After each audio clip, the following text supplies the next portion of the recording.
ಉಗ್ರರ ದಾಳಿಗೆ ರಾಜ್ಯದ ಇಬ್ಬರು ಕನ್ನಡಿಗರು ಬಲಿಯಾಗಿದ್ದಾರೆ. ಮೃತರ ಮನೆಗಳಲ್ಲಿ ಶೋಕ ಆವರಿಸಿದೆ. ಸಂಬಂಧಿಕರ ಮೃತರ ಶವಕ್ಕಾಗಿ ಎದುರು ನೋಡ್ತಾ ರೋದಿಸುತ್ತಿದ್ದಾರೆ.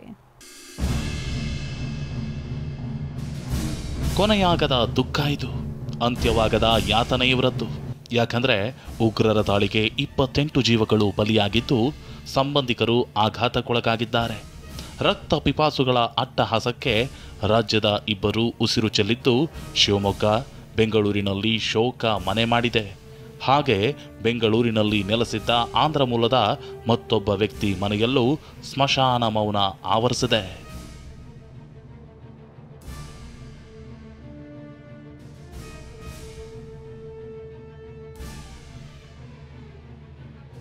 ಭರತ್ ಭೂಷಣ್ ಮತ್ತಿಕೆರೆಯ ಜೆಪಿ ಪಾರ್ಕ್ ವಾರ್ಡ್ನ ಸುಂದರ್ ನಗರದಲ್ಲಿ ವಾಸವಿದ್ರು.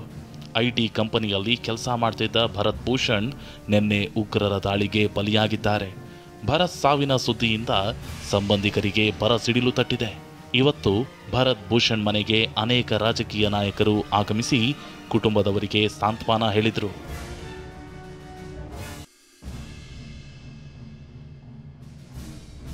ಐದು ವರ್ಷದ ಹಿಂದಷ್ಟೇ ಮದುವೆಯಾಗಿದ್ದ ಭರತ್ ಭೂಷಣ್ ಮನೆಯಲ್ಲಿ ಈಗ ಸೂತಕದ ಛಾಯೆ ಆವರಿಸಿದೆ. ಆಧಾರ್ ಕಾರ್ಡ್ ತೋರಿಸಿ ನನ್ನ ಮಗಳ ಎದುರೇ ಭರತ್ ತಲೆಗೆ ಗುಂಡಿಕ್ಕಿ ಹತ್ಯೆ ಮಾಡಿದ್ದಾರೆ ಅಂತ ಭರತ್ ಅತ್ತೆ ವಿಮಲಾ ಕಂಬನಿ ಸುರಿಸಿದ್ರು.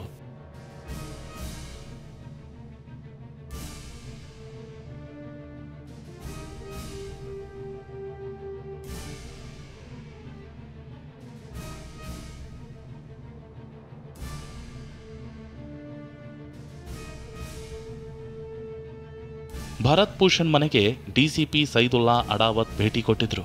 ನಸುಕಿನ ಜಾವ 3 ಗಂಟೆಗೆ ಶವ ತರುವ ಸಾಧ್ಯತೆ ಇದ್ದು, ಅಂತಿಮ ದರ್ಶನದ ಭದ್ರತಾ ಪರಿಶೀಲನೆ ನಡೆಸಿದ್ರು. ಪೊಲೀಸ್ ಸಿಬ್ಬಂದಿ ಹೆಚ್ಚಿನ ಬ್ಯಾರಿಕೇಡ್ ಅಳವಡಿಕೆ ಮಾಡಿದ್ರು.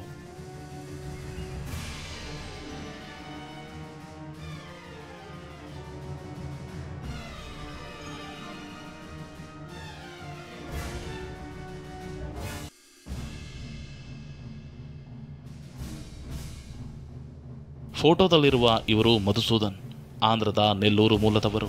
7-8 ವರ್ಷಗಳಿಂದ ರಾಮಮೂರ್ತಿ ನಗರದ ರಿಚರ್ಡ್ಸ್ ಲೇಔಟ್ನಲ್ಲಿ ವಾಸವಿದ್ದು, ನಗರದ IBMನಲ್ಲಿ ಕೆಲಸ ಮಾಡ್ತಿದ್ರು.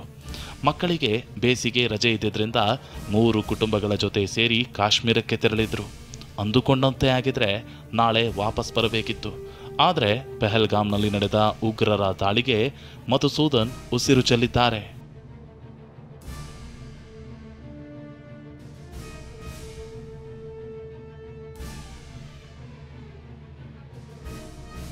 It's a sad news, but unfortunate.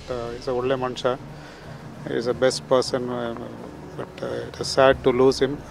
ತುಂಬ ಕಷ್ಟ. ಅವ್ರ ಫ್ಯಾಮಿಲಿ ಎಲ್ಲ ತುಂಬ ಬೇಜಾರಾಗಿದ್ದಾರೆ. ನಾವು ಕೂಡ ಫ್ರೆಂಡ್ಸು ಏನೋ ಅಕ್ಸೆಪ್ಟ್ ಮಾಡೋಕ್ಕೆ ಆಗ್ತಾ ಇಲ್ಲ. ಸುಳ್ಳಿರ್ಬೋದು ಅಂತ ಇವಾಗಲೂ ಅನ್ಕೊತಾ ಇದ್ದೀವಿ. ಬಟ್ ಇವಾಗ ಪೊಲೀಸ್ ಅವರೆಲ್ಲ ಬಂದ ಮೇಲೆ ಸ್ವಲ್ಪ ಕನ್ಫರ್ಮ್ ಆಗಿದೆ. ಈ ಮನೆಗೆ ಬಂದು ಒಂದು 15 ವರ್ಷ ಆಯಿತು. ಮಧುಸೂದನ್ ಅವರ ಜೊತೆ ಪತ್ನಿ ಕಾಮಾಕ್ಷಿ ಸೇರಿದಂತೆ ಮೇಧಾಶ್ರೀ, ಮುಕುಂದ ಶ್ರೀದತ್ ಜೊತೆಗಿದ್ದಾರೆ.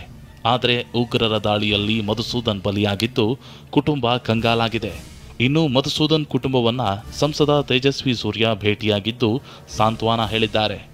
ನೆಲ್ಲೂರಿನ ಸೋಮಿ ಶೆಟ್ಟಿಯಲ್ಲಿರುವ ಅವರ ಮನೆಗೆ ಶವವನ್ನ ರವಾನಿಸಲಾಗ್ತಿದೆ.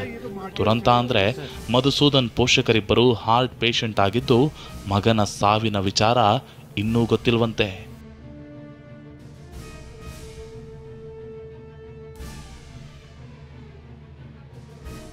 ಉಗ್ರರ ದಾಳಿಗೆ ಬಲಿಯಾಗಿರುವ ರಾಜ್ಯದ ಮಂಜುನಾಥ್, ಭರತ್ ಭೂಷಣ್ ಕುಟುಂಬಕ್ಕೆ ರಾಜ್ಯ ಸರ್ಕಾರ 10 ಲಕ್ಷ ರೂಪಾಯಿ ಪರಿಹಾರ ಘೋಷಿಸಿದೆ.